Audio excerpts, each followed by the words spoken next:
میں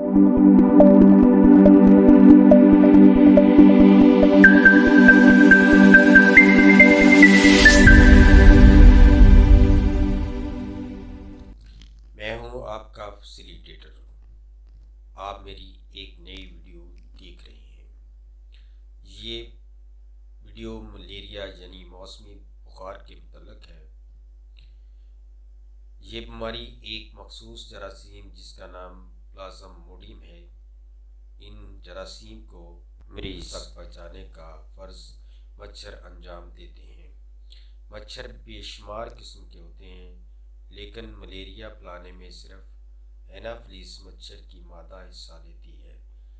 یہ جراثیم پہلے مچھر کے پیٹ میں، پھر انسان کے خون کے سرخ ذرات پر پلتے ہیں۔ اس بخار کا خاصہ یہ ہے کہ سردی دے کر چڑھتا ہے، پسینہ آنے کے بعد اتر جاتا ہے۔ یہ بخار بار بار چڑھتا اور اترتا ہے۔ ایک اور خاصیت اس بخار کی یہ ہے کہ اس میں جسم میں دردیں بہت ہوتی ہیں، خاص کر سر میں اور کمر میں اور ٹانگوں میں خوب درد ہوتا ہے۔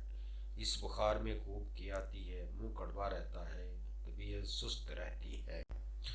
اس بخار کو تہس نہس کرنے کے لیے کونین بے حد مفید ہے۔ اس بخار کی تشخیص کے لیے خون ٹیسٹ کی مدد لی جا سکتی ہے۔ اب کئی قسم کی ادویات ملیریا کے خلاف ایجاد ہو چکی ہیں، مثلاً کلوروکوئین، میپاکرین، کیموکوئین وغیرہ، لیکن اس مرض کو تہس نہس کرنے میں زیادہ تر کونین کا ہی حصہ ہے۔ اس مرض کا کبھی بھی خاتمہ نہیں ہو سکتا جب تک کہ مچھروں کو ختم نہ کیا جائے۔ کلوروکوئین گولیاں ایک صبح، ایک دوپہر، ایک شام 4 دن تک۔ اموڈیا کونین گولیاں ایک صبح، ایک دوپہر، ایک شام 3 دن تک۔ اور بھی ادویات مارکیٹ میں موجود ہیں، لیکن ادویات صرف اپنے معالج کی رہنمائی میں استعمال کریں۔